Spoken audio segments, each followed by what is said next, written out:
Social মিডিয়াতে বিভিন্নভাবে কাজ করা হচ্ছে, নেতাদের বিরুদ্ধে কথা বলা হচ্ছে। এমনকি আমার নেতা তারেক রহমান সম্পর্কে অশ্লীল অশ্রাব্য ভাষায় কথা বলা হচ্ছে। এটা কেন করা হচ্ছে? ভয়ে পেয়ে।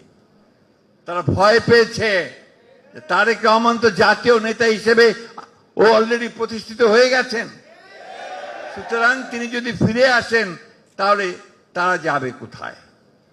আমি এটুকু আশ্বাস দিতে পারি তাদেরকে যে তারা সঠিক জায়গায় থাকবেন। প্রিয় বন্ধুগণ, এই কথাগুলো আমাদের মাথায় রাখতে হবে। আমাদের সংগ্রাম শেষ হয়ে যায়নি।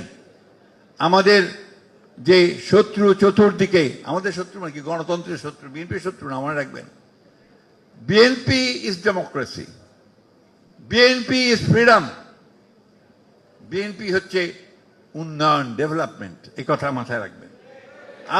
আমরাই করেছি, এটা আমরাই করব এবং ভবিষ্যতে আমরাই বাংলাদেশকে একেবারে উন্নয়নের চরমে নিয়ে যাব। আপনারা নেবেন, ইয়াং জেনারেশন। আমরা হয়তো থাকবো না, কিন্তু আমরা দেখব যে আপনারাই সেখানে নিয়ে গেছেন।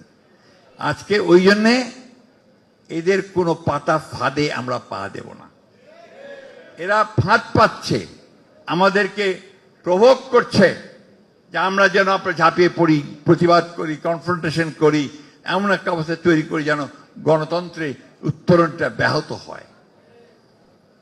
এটাতে আমরা পা দেব না।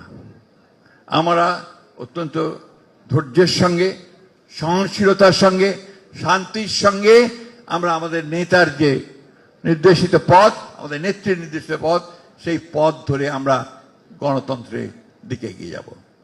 গোলমালটা শুরু হয়েছে কোথায়?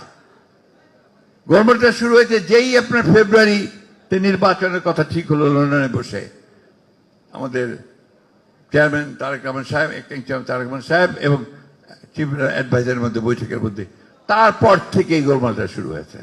অর্থাৎ নির্বাচন হতে দেওয়া যাবে না। কিন্তু এই দেশের মানুষ তারা বরাবরই সংগ্রাম করেছে, লড়াই করেছে, তাদের যেটা দাবি সে দাবিকে আদায় করে নিয়েছে।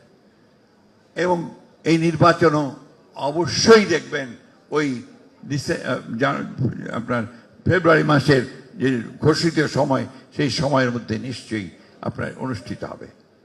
আমরা নির্বাচনটাকে বিএনপিকে ক্ষমতায় নেওয়ার জন্য তো চাচ্ছি না।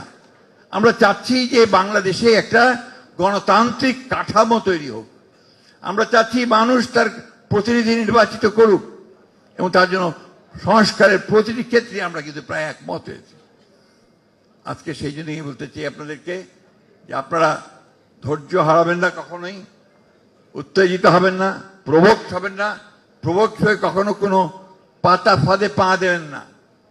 একটা কথা বলেই আমি শেষ করব। আমার একটা বদ অভ্যাস আছে, আমি কবিতার লাইন টেন বলি দুই একটা সবসময়। আবারও বলছি, বন্ধু তোমার ছাড়ো উদ্বেগ, সুতীক্ষ্ণ করো চিত্ত, বাংলার মাটি দুর্জয় ঘাটি, বুঝে নেই দুর্বৃত্ত। কেউ পারবে না আপনাদেরকে রোধ করতে।